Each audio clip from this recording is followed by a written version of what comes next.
Assalamualaikum warahmatullahi wabarakatuh. Subuh ini kita tidak hanya sekedar sholat, tapi juga kita menyambung tali silaturahim. Saya sampai di Mesir tahun 98. Di sini ada ustadz guru kita, kakak kelas saya yang lebih dulu setahun dari saya. Dia sampai di Mesir 97. Beliau adalah Ustadz Mar Sofwan. Itu kakak kelas saya. Ada yang lebih dulu lagi. Ustadz Mar Sofwan sampai 97, beliau 92. Namanya Ustadz Haruna Hashim. Tapi kalau kami duduk bertiga, wajah dia yang paling muda. Ini doanya belum dia ijazahkan lagi ke kami. Hadir juga bersama kita subuh ini sahabat Ustadz Abdul Somad. Jadi di setiap provinsi itu ada tim.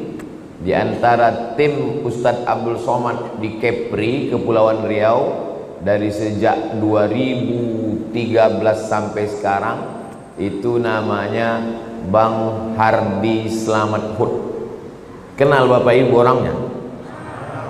Nah, jadi kalau nanti ada orang bertanya-tanya, kenapa Ustadz Somad turun gunung sekarang ini? Karena tim sahabat Ustadz Abdul Somad sedang balihonya berserak-serak di Batam. Itulah kenapa saya turun membuat tablik akbar, pertemuan entah kemana-mana sebagai ikhtiar. Jangan nanti Bapak Ibu tidak bisa menjawab kalau ditanya orang, kenapa Ustadz Somad turun ke Batam sekarang? Entah latah-latah aja dia itu sekarang. Ustadz Somad kalau ada tim yang mencalonkan diri, dia pasti turun, karena itu bagian dari dakwah. Karena kalau saya yang ceramah tak sanggup. Saya ke Batam ini setahun cuma 4 hari. Hari Jumat, Sabtu, Ahad, Senin. Setahun sekali cuma saya turun. Tapi kalau ada tim Ustadz Somad itu yang duduk jadi penguasa, insya Allah terbantulah dakwah ini, insya Allah. Itu tujuannya. Saya yang memotivasi. Saya bilang ke Bang Hardi, Bang Hardi maju jadi gubernur. Kata dia nantilah 2029. Nah, kalau gitu jadi wali kota. Kalau belum sanggup jadi wakil dulu. Nah, ini semua adalah pesan-pesan supaya orang faham kekuasaan ini kalau tidak dipegang, dia akan dipegang orang lain. Jadi Bapak Ibu jamaah mengerti, faham, supaya kita tidak mudah termakan isu yang ada di internet. Jangan mau makan isu, jangan mau makan hoax, karena sampai hari ini kita masih makan nasi. Terserahlah mau makan lontong, mau makan mie, lendir, yang penting jangan makan isu, makan hoax. Yang mau kita bahas subuh ini adalah perjalanan kita berikutnya. Kalau haus, minum. Kalau lapar, makan. Kalau kepanasan, hidupkan kipas, hidupkan AC. Kalau kedinginan, pakai jaket. Selalu ada langkah antisipasi. Nah, yang mau kita hadapi ke depan ini apa? Yang akan kita hadapi nanti adalah yang pertama, sakaratul maut. Apa yang perlu kita siapkan untuk sakaratul maut ini? Banyak orang menghadapi pensiun udah siap. Saya Pak Ustadz untuk pensiun ini udah saya siapkan 100 pintu kos-kosan Pak Ustadz. Banyak betul Pak, baru pintunya aja Pak Ustadz. Yakin betul dia malaikat maut itu datang setelah pensiun. Tidak salah, tak ada salahnya orang yang menyiapkan ruko, menyiapkan kos-kosan. Bagus, tidak salah. Itu ikhtiar. Tapi tak banyak yang mempersiapkan untuk sakaratul maut. Siap-siap untuk pensiun, belum tentu jadi. Belum tentu. Bisa jadi sebelum pensiun sudah mati. Tapi mati ini tidak kita siapkan pun pasti mati. Yang paling pasti dalam hidup ini adalah mati. Apa yang kita siapkan untuk sakratul maut itu? A'udzubillahi minasyaitonir rajim. Innal ladzina qalu rabbuna Allah tsumma istaqamu, orang yang selalu menyebut Allah kemudian dia istiqamah, tatanazzalu alaihimul malaikah, turunlah malaikat waktu dia mau sakratul maut, waktu ruhnya mau keluar dari jasad, turun dua malaikat. Malaikat yang pertama berbisik, alla takhafu, jangan kau takut. Karena rupanya orang mau mati itu takut. Takut sakratul maut, takut azab kubur, takut mungkar nakir, takut titian siratal mustaqim, takut hisab, takut neraka, takut. Maka datang malaikat membisikkan, alla takhafu, jangan kau takut. Perasaan yang kedua orang yang sakratul maut itu, wala tahzanu, jangan sedih. Rupanya orang yang mau mati itu perasaannya sedih. Sedih meninggalkan rumah, sedih meninggalkan anak, sedih meninggalkan bini, sedih meninggalkan BPKB, STNK, surat tanah, akte notaris. Sedih. Apa kata malaikat? Wala tahzanu, jangan kau sedih. Takutnya hilang, sedihnya melayang. Waktu itu hatinya kosong. Ketika itu malaikat membisikkan yang ketiga. Apa kata malaikat? Wa abshiru bil jannati allati kuntum tu'adun, berbahagialah engkau mendapatkan surga yang dijanjikan Allah Subhanahu wa taala. Mudah-mudahan kita termasuk yang mati husnul khatimah, insyaallah. Apa syaratnya? Apa syaratnya supaya kita dapat macam yang disebutkan dalam ayat ini? Syaratnya kata Allah, qalu rabbunallah tsumma istaqam. Istiqamah menyebut Allah.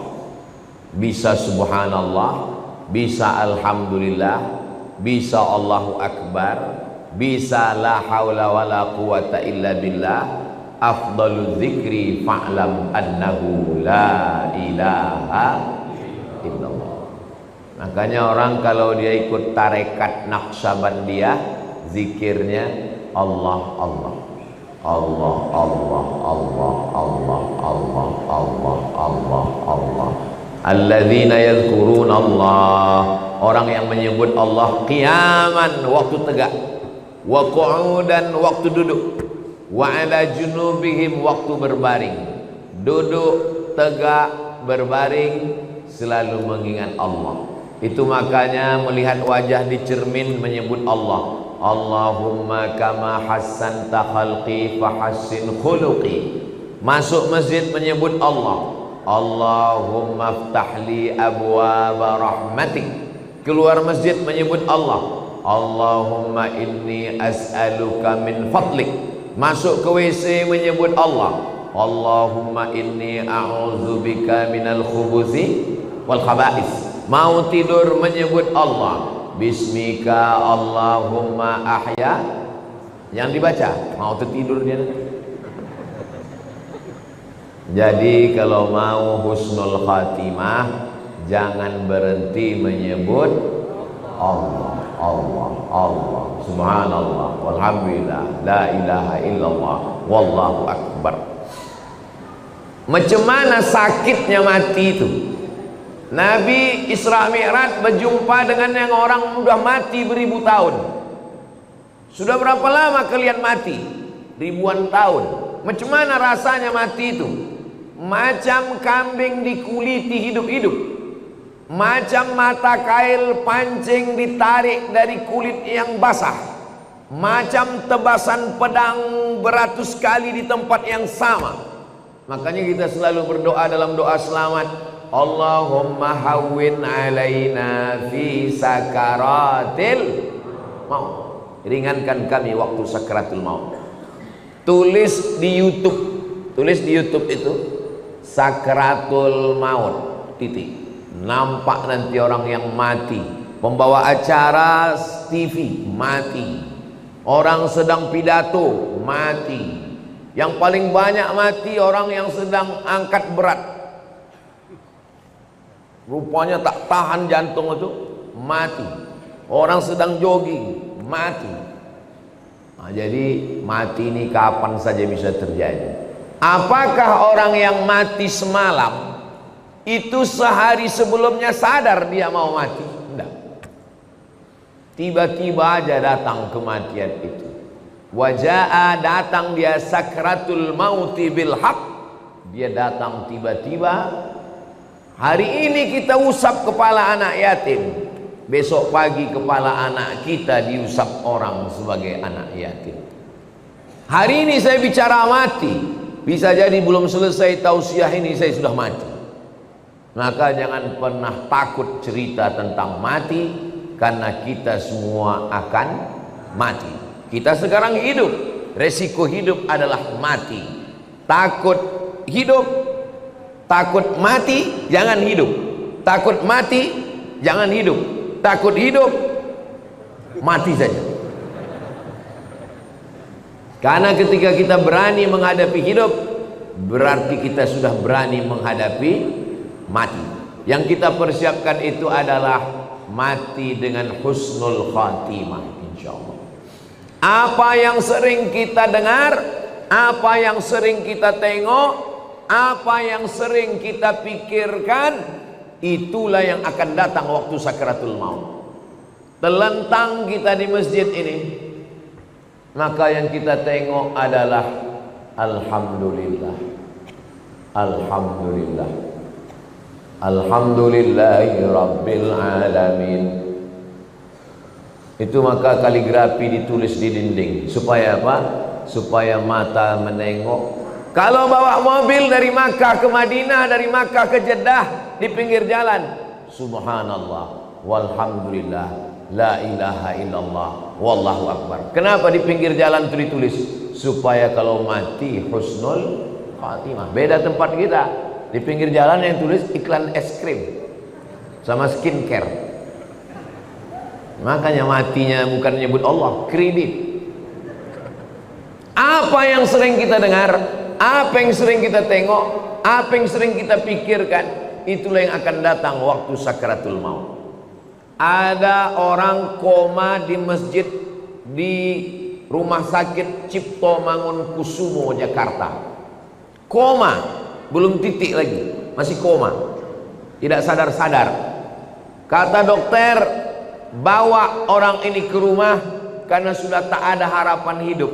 Ini tinggal menunggu aja lagi. Obat sudah tak ada sampai masanya mati ini nanti.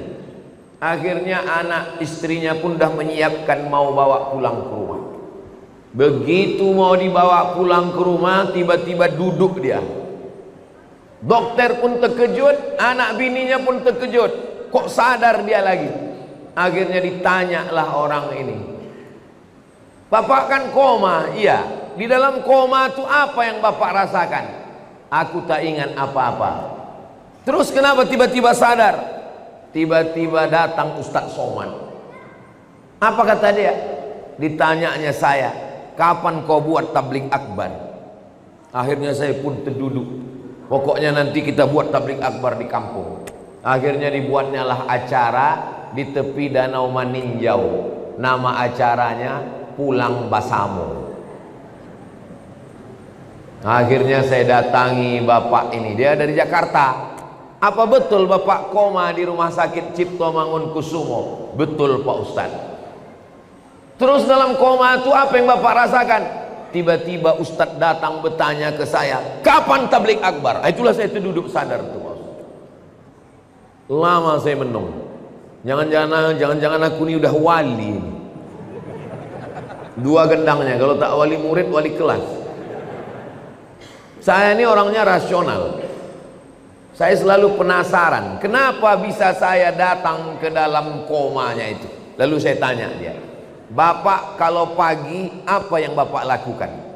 Saya hidupkan handphone, saya dengar tonton YouTube Ustaz. Oh.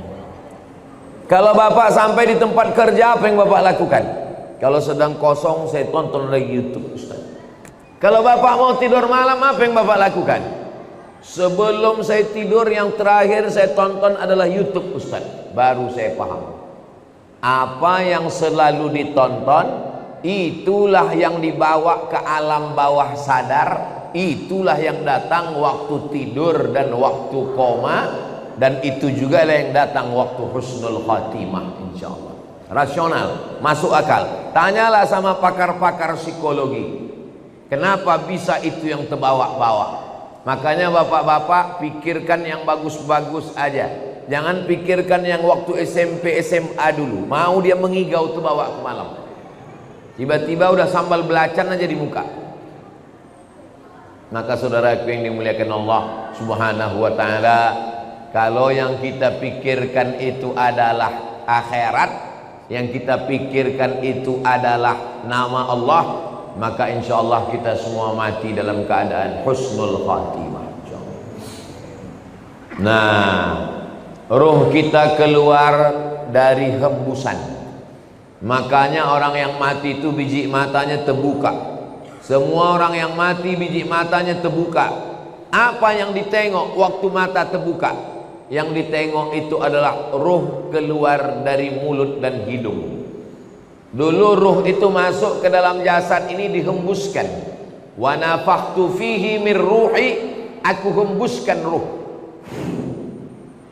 Raha ya ruhu, pergi berhembus. Ruh itu artinya pergi dan datang berhembus. Maka waktu datangnya berembus, perginya pun berembus.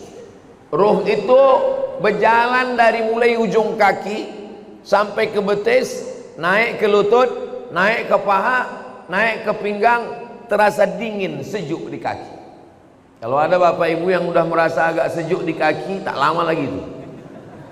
Naik dia ke atas, naik dia ke atas, naik dia ke atas, keluar dia dari mulut, biji mata menengok ruh itu keluar, maka datang orang lain memejamkan mata kita. Bismillah wa ala millati Rasulillah, inna lillah wa inna ilaihi raji'un. Menggerakkan tangan ringan, menggerakkan lidah ringan. Yang paling ringan adalah menggerakkan kelopak mata. Inilah yang paling ringan.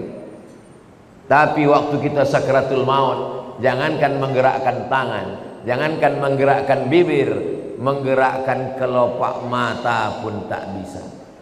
Terbuka. Bini yang katanya buah hati belayan jiwa pun takut memejamkan biji mata kita. Datang anak ke masjid memanggil tuan imam, Pak Imam, tolonglah datang ke rumah. Ayah kami matanya tak tertutup-tutup dari tadi malam. Baiknya imam, padahal orang ini tak pernah datang ke masjid.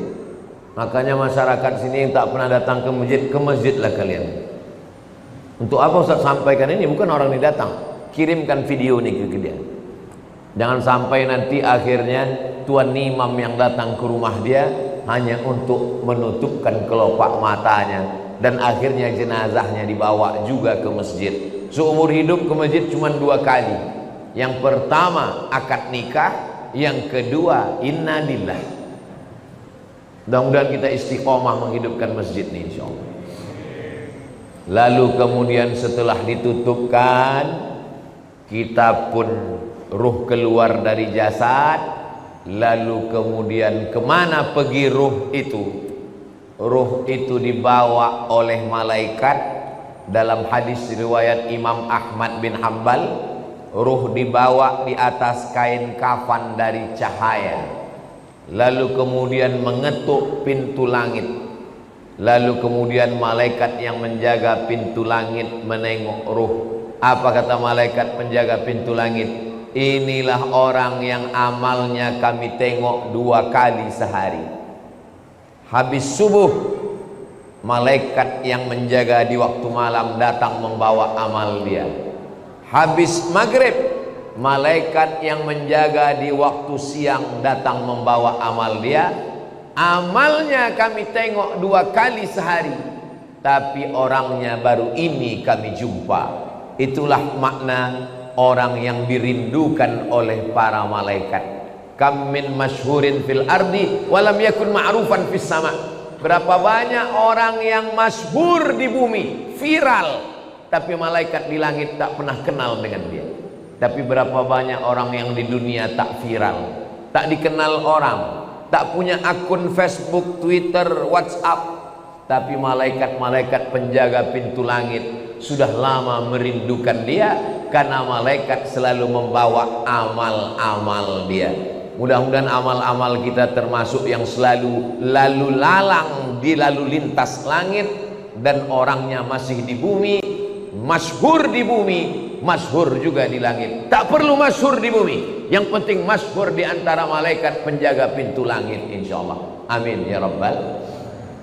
Ini malaikat yang ikut sholat subuh bersama kita ini, habis itu dia bawa amal kita, lalu malaikat penjaga pintu langit menengok. Oh, amal si fulan tahajud tadi malam, amal si fulan sholat sunat hajat tadi malam, amal si fulan berzikir tadi malam, amal si fulan sholat subuh berjamaah. Amalnya ditengok malaikat tiap hari, tapi orangnya masih berjalan di atas muka bumi, sampai akhirnya kita pun mati, lalu ruh itu dibawa oleh para malaikat. Kenapa ada orang yang waktu penutup mukanya dibuka tersenyum? Kata Ustaz Somad, mati itu sakit. Kenapa ada orang yang mati tersenyum? Karena sebelum dia mati, malaikat mengepakkan sayapnya, lalu di sayap itu dia sudah menengok tempatnya di surga. Begitu nampaknya tempatnya di surga, tersenyum dia. Saat dia tersenyum itulah malaikat mencabut nyawanya. Maka ada yang mengalahkan sakit. Yang mengalahkan sakit adalah menengok tempat di surga. Mudah-mudahan kita termasuk orang yang menengok tempat kita sebelum kita mati. Ustaz Somad sudah pernah menengok tempat Ustaz di surga. Saya jangankan menengok tempat di surga, menengok tempat parkir mobil pagi ini pun tak tahu saya. Karena menengok tempat di surga itu nanti ketika kita mau sakratul maut. Masa iya Pak Ustadz, sakitnya mati bisa dikalahkan? Itu logikanya begini, rasionalnya begini. Ibu habis melahirkan anak, sobek dagingnya, mohon maaf, sakit. Tak usah saya ceritakan sakitnya. Nanti kalau saya ceritakan ibu-ibu, alah macam pernah aja Ustadz itu.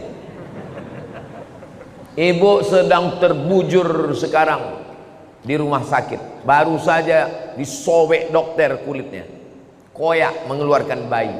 Tak lama kemudian datang bidan membawakan bayi, lalu ibu pun menggendong anak itu. Ibu senyum atau tidak? Senyum. Yang saya tanya, sakit atau tak sakit? Inilah hebatnya ibu yang saya tanya, bisa pula bapak itu merasakan sakit.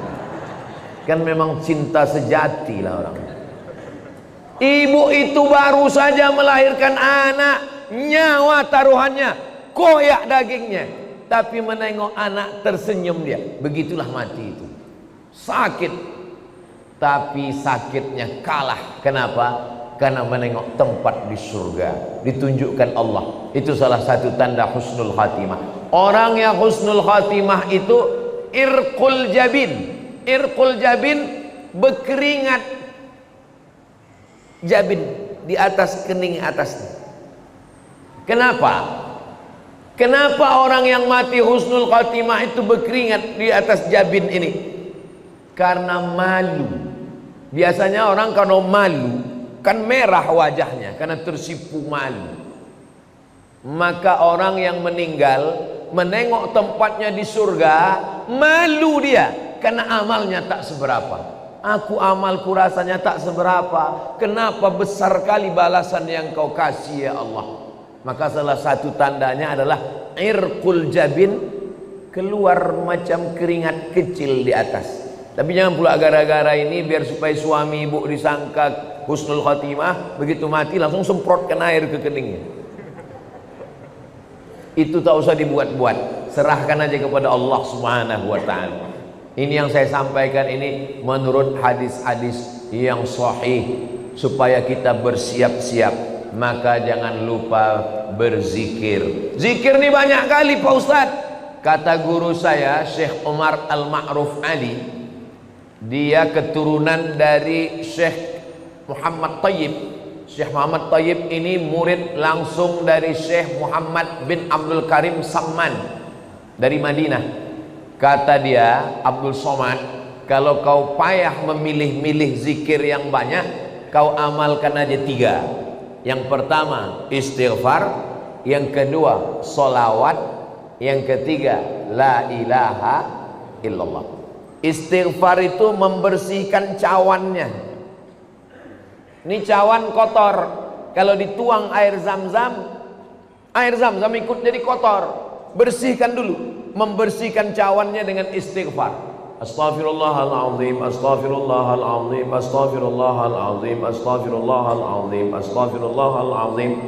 Bisa 100 bagus, bisa 200 bagus, bisa 1000 bagus. Setelah istighfar, baru kemudian wangikan dia, harum semerbak. Mewangikannya itu sholawat. Allahumma salli ala Sayyidina Muhammad wa ala ali Sayyidina Muhammad. Allahumma salli ala Sayyidina Muhammad wa ala ali Sayyidina Muhammad. Setelah dia wangi, barulah kau tuangkan air. Airnya itu adalah afdhalul dzikri fa'lam annahu la ilaha illallah. Ini masalah zikir ini, jangan karena mau ngejar cepat lalu bunyinya tak jelas.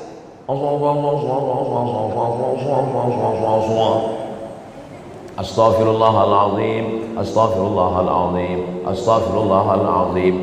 Ada orang beristighfar pakai lagu. Astaghfirullah Rabbal baraya. Bagus, tak salah. Ada orang istighfar pakai suara. Astaghfirullahaladzim, astaghfirullahaladzim, astaghfirullahaladzim. Bagus. Saya Pak Ustadz lebih khusyuk kalau dalam hati. Bagus. Masalah berzikir ini, zikir kuat bagus.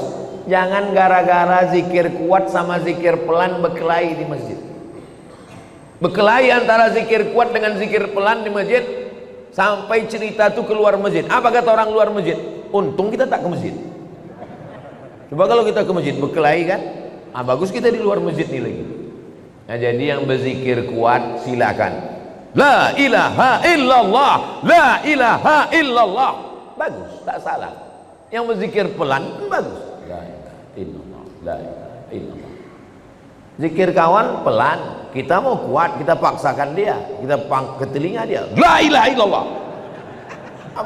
Apa mau kau kata dia? Berkelahi kita dalam masjid.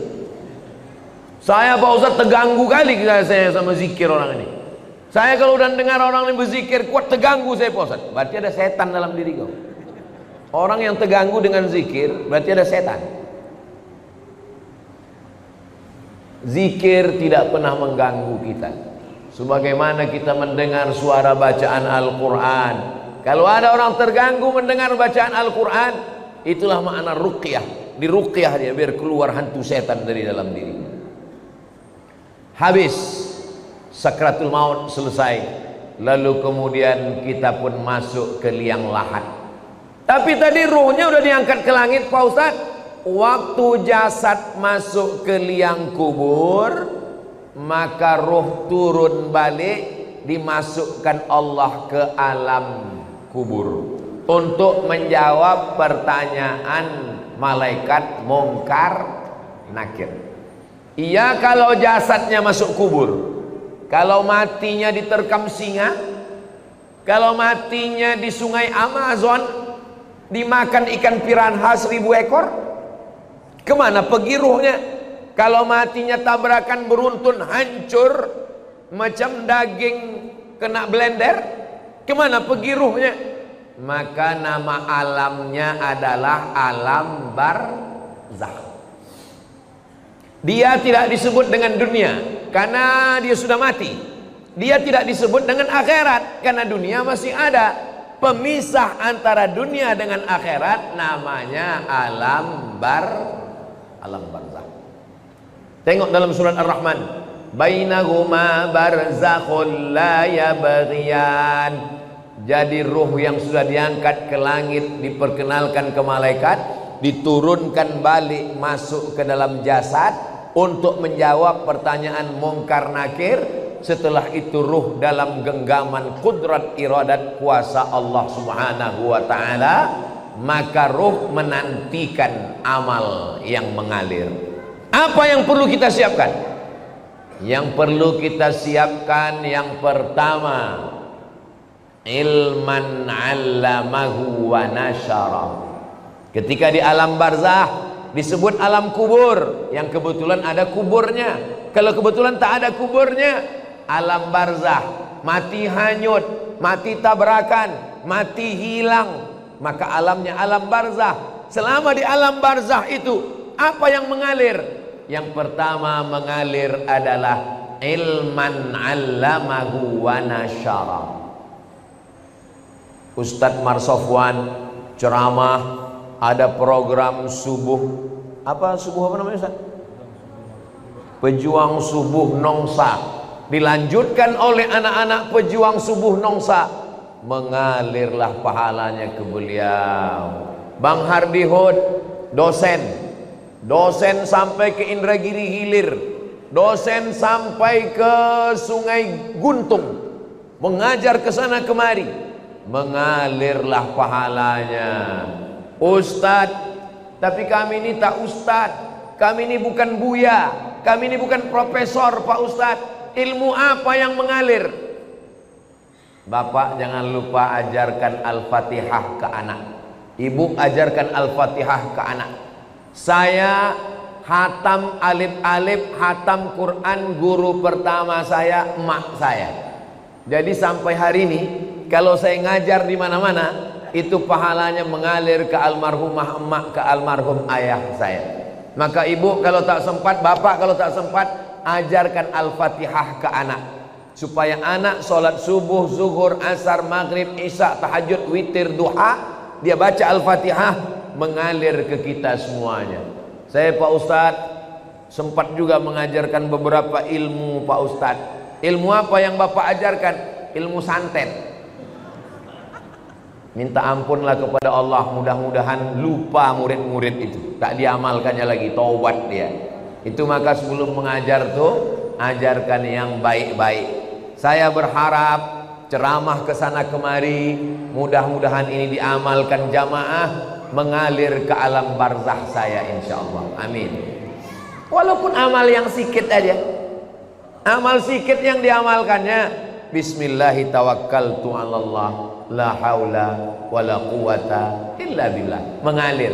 Yang pertama mengalir ilman 'allamahu wa nasyarahu. Yang kedua, waladan salihan tarakahu, anak soleh yang ditinggalkan. Bangun anak soleh itu malam, tahajud dia, berdoa dia, Rabbil firli wali walidayya warhamhuma kama rabbayani shaghira. Mengalir pahalanya. Sekarang saya ceramah ini di Batam.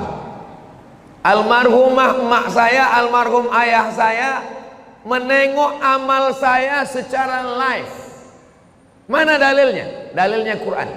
Wa qul i'malu, beramallah kamu, fasayarallahu amalakum. Yang menengok amal kamu itu ada tiga. Yang pertama Allah, yang kedua Rasulullah, Nabi Muhammad menengok amal kita. Yang ketiga wal mu'minun, orang beriman. Apa kata tafsir Ibnu Katsir? Maksud orang beriman, ayah, ibu, atuk, nenek menengok amal anak cucunya. Maka moyang saya sedang menengok amal saya, macam jamaah yang nonton streaming live sekarang. Begitulah mereka menonton di alam barzah. Oh, senangnya aku, cucuku dari anak si fulan rupanya sedang menyampaikan tausiah di Batam. Mudah-mudahan kita pun menengok amal yang baik dari anak cucu kita insyaallah. Makanya selalu doanya, Rabbana hablana minas salihin, Rabbana hablana min ladunka dzurriyyatan thayyibah, Rabbana hablana min azwajina wa dzurriyyatina qurrata a'yun waj'alna lil muttaqina imam. Apalagi yang mengalir? Yang mengalir yang ketiga adalah mushafan warasahu, mewakafkan Al-Quran. Wakafkan Al-Quran. Kalau ditengoklah masjid apa nama masjid kita ini? Masjid Baitul Amal. Itu wakaf Qurannya, Masya Allah. Kalau ditengok dari susunannya nampaknya Quran ini tak pernah dibaca ini. Janganlah begitu Pak Ustadz. Ini Quran ini disusun rapi ini karena mau pengajian subuh ini. Kalau tidak ada pengajian tunggang langgang lintang pukang juga Quran ini. Itu yang mewakafkan Quran ini meninggal orangnya. Kenapa ada tradisi wakaf surat Yasin tempat kita? Karena orang dulu susah tak ada duit. Maka tak bisa dia mewakafkan Quran, diwakafkannya surat Yasin. Tapi yang paling bagus Quran. Waktu almarhumah mak saya meninggal, saya teleponlah penerbit Syamil di Bandung. Assalamualaikum penerbit Syamil. Waalaikumsalam. Mak saya meninggal, saya mau mewakafkan Quran. Berapa Pak Ustadz? 1000 eksemplar berapa ya? Kalau untuk Somad, Ustadz Somad gratis kata dia. Kalau gratis 2000 lah saya bilang. Kalau 2000 bayar Pak Ustadz. Kalau bayar saya minta 5000. Saya minta 5000. Habis itu saya kirim ke masjid-masjid, ke pesantren. 5000 kita kirim, mustahil ke 5000-nya itu tak dibaca orang. Makanya kalau kita di Masjidil Haram, Masjid Nabawi, keluar Masjidil Haram, di pintu masuk Zamzam Tower itu ada orang jual Quran. Haji, wakaf haji, wakaf haji, wakaf. Apa maksudnya itu? Mewakafkan Al-Quran. Tapi kata ulama, bukan cuma wakaf Quran, wakaf kitab fikih, wakaf kitab agama, wakaf kitab Riyadhus Shalihin, wakaf kitab, itu juga sampai kepada Allah, sampai disampaikan Allah kepada kita. Maka baca Quran ini supaya mengalir kepada orang yang mewakafkannya, insyaallah. Yang keempat, apalagi yang mengalir? Masjidan banahu, membangun masjid. Siapa yang mewakafkan tanah ini, yang mewakafkan masjid ini? Tak bisa saya membangun masjid utuh satu masjid Pak Ustadz. Tak bisa membangun satu utuh masjid, isi aja kantong-kantong tuh. Itu yang mengisi kantong tuh, itu mengalir. Yang tak mengisi, innalillah lah kalian. Duit yang disimpan di bank, ditabung 3 miliar, mati kita, Bapak, kalau duit kita 3 miliar, mati kita, itu mereka udah siap itu memakai. Yang mendapat warisan siapa? Istri dapat 1/4 kalau tak ada anak. Kalau ada anak 1/8. Anak laki-laki dapat 2 kali bagian anak perempuan. Habis. Mereka menunggu kita cuma 4 bulan 10 hari. Habis 4 bulan 10 hari, dia pun dipinang oleh bronis, brondong manis. Tapi duit yang dimasukkan ke kresek, ke kotak, inilah yang akan mengalir. Mohon maaf jangan tersinggung dengan cakap saya tadi. Maksud saya yang memasukkan duit secara cash. Tapi jamaah Masjid Baitul Amal ini banyak juga tidak langsung masuk duit karena mereka pakai transfer banking. Jadi dia langsung tit. Habis terkirim baru dia menangis. Kalau ditanya, kok menangis kenapa? Teringat ceramah Ustaz Somad tadi? Tidak, salah ketik aku tadi. Rencanaku mau ngetik nolnya 5, rupanya terketik 6 pula. Kalau 5 kan 100.000, terketik 6 1.000.000. Padahal kalau mati tabungan ada 100 juta, yang terkirim 1 juta, mati yang dibawa yang 1 juta atau yang 99? Yang 1 juta itulah yang menolong. Itu kalau terketik 1 juta. Kalau termasukkan 2.000, sedang parkir aja sekarang udah 3.000, kencing 5.000. Apa yang kita siapkan untuk alam barzakh? Apalagi yang mengalir yang kelima? Yang kelima, baitan libnis sabil banahu, membangunkan rumah untuk ibnu sabil. Kalau zaman dulu ibnu sabil ini musafir yang putus belanja. Kalau zaman sekarang ada anak-anak dari pulau mau kuliah ke Batam, tapi untuk uang kos mahal. Cari tanah kosong, bangunkan kos gratis untuk anak berprestasi. Itu sampai hari kiamat itu mengalir. Buatkan rumah, buatkan pondok pesantren, buatkan rumah Quran, buatkan asrama, buatkan kelas, mengalir sampai hari kiamat. Yang keenam, nahran ajrahu, mengalirkan air. Buatkan sumur bor, pergi ke pesantren, buat sumur bor. Berapa santri di sini Pak Kiai? Santri ada 1000 orang Pak. WC-nya berapa? 3. Buatkan WC, buatkan sumur bor, mandi anak-anak di situ, berwuduk dia, minum dia, mencuci dia, mengalir pahalanya. Saya waktu kecil dibawa emak saya ke sawah. Di tepi sawah itu ada sumur. Kata emak saya, ini sumur wakaf atuk kau dulu. Anak kecil, anak SD, saya tak paham. Apalah atuk nih bawa wakaf sumur. Sekarang baru saya paham setelah membaca hadisnya. Rupanya orang tua-tua dulu tahu hadis ini mewakafkan sumur. Di tempat kita sekarang tak usah lagi wakaf sumur karena air sudah banyak-banyak. Bukan lagi kota bertuah, kota berkuah. Saking banjir bandang. Maka cari yang kira-kira diperlukan umat, maka itu diwakafkan. Tong air besar, mesin air besar, filter saringan air. Nah, itu juga termasuk dalam golongan amal yang keenam. Amal yang ketujuh mengalir. Apa amal ketujuh mengalir? Shadaqatan akhrajaha fi sihhatihi wa hayatihi yalhaquhu ba'da mautihi. Sedekah yang dia keluarkan waktu masih sehat.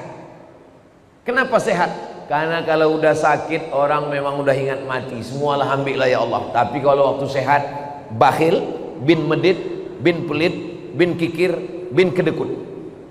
Tapi kalau masih sehat, orang pelit. Waktu masih sehat itu dia berikan, dia kasihkan, maka itulah yang akan menolong dia di hadapan Allah Subhanahu wa ta'ala. Imam Syafi'i meninggal 204. Imam Syafi'i meninggal 204. Sekarang tahun 1445. 1446. Berarti Imam Syafi'i di alam barzah sudah 1200 tahun lebih. 1240 sekian tahun lebih. Sedangkan umur Imam Syafi'i di dunia cuman 54 tahun. Lahir di Gaza, Palestina 150, meninggal di Mesir tahun 204. Di dunia cuman 54 tahun, di alam barzah 1200 tahun. Imam Al-Ghazali meninggal 505. Sekarang udah 1446. Berarti di alam barzah sudah hampir 1000 tahun. Maka kita ini lebih lama di dunia atau di alam barzah? Lebih lama di alam barzah. Apa yang sudah kita siapkan? Alhamdulillah. Bagi bapak ibu yang sudah menyiapkan 7 amal tadi, alhamdulillah. Saya alhamdulillah Pak Ustadz 7-7-nya udah siap. Alhamdulillah. Saya Pak Ustadz baru 5 Pak Ustadz. Alhamdulillah. Saya Pak Ustadz 1 pun belum. Innalillah. Saya cuma bisa lewat ceramah. Tapi kalau Bang Hardi Hud jadi wakil wali kota dengan Cak Nur, itu ke-7 ini bisa dilaksanakan insyaallah. Amin. Yang pertama, apa tadi yang pertama ya? Yang pertama adalah ilman 'allamahu wa nasyarahu. Programnya sekolah mudah. Bisa. Guru fisika PNS, guru matematika PNS, guru kimia PNS, guru ngaji honorer. Coba angkat Honda. Kenapa tak Yamaha Pak Ustaz? Honda itu maksudnya honor daerah. Yang selama ini honornya 300.000, gajiannya 6 bulan sekali, dipotong sunat masal. Kenapa tidak dikasihkan dia pakai APBD? Bisa. Bisa apa tak bisa? Bisa. Saya ketemu dengan Bupati Morowali, Sulawesi Tengah. Bupati Morowali selama jadi bupati mengirim anak Morawali 70 orang ke Yaman, Tarim atau Maut. Bisa. Pas makan dengan Bupati saya tanya, betul Pak Bupati mengirim 70 anak ke Yaman? Betul Pak Ustaz. Bapak tanggung semua, ongkosnya, asramanya, kuliahnya, makannya, bersih semua ditanggung APBD. Dari mana duitnya Pak? Dari APBD dan dari Basnas. Bisa Pak Ustaz. Apa Bapak nggak takut ditangkap KPK? Saya sudah dipanggil Pak Ustaz. Pas dipanggil ditanya, kenapa banyak uang? Pendidikan adalah tanggung jawab negara. Nggak ditangkap Bapak? Sampai sekarang belum Pak Ustaz. Ini masalah keberanian aja. Untuk apa punya kekuasaan kalau tidak dipakai untuk amal jariah? Ilman allamahu wa nasyarahu, bisa. Mushafan warasahu, mewakafkan mushaf, sangat bisa. Seluruh masjid dan musalla mendapatkan subsidi buku-buku fikih, akidah, akhlak, Quran, tafsir, bisa pakai tanda tangan. Nah, bisa. Kalau saya ceramah, berapa masjid lah yang bisa saya isi? Tapi kalau tim UAS ini kita dudukkan, maka insya Allah amal jariah ini kita pun juga akan mendapatkannya insya Allah. Amin ya Rabbal. Jadi kalau ada orang mengatakan jangan bicara politik, di masjid hanya membahas tentang masalah zikir saja, sholat saja, habislah umat kita diambil orang. Umatnya umat kita, tapi suaranya diambil orang. Sama macam susu sapi. Kata orang susu kambing, padahal susu sapi. Sapi punya nama, sapi punya susu, kambing punya nama. Saya tidak mau begitu. Jamaah di mana-mana saya arahkan. Masalah dia mau dengar tidak dengar, yang penting saya sudah sampaikan. Kalau tuan pergi sholat Jumat, jangan lupa bawa kain. Kalau sudah ada tim Ustadz Somad, jangan lagi pilih yang lain. Allahu Akbar.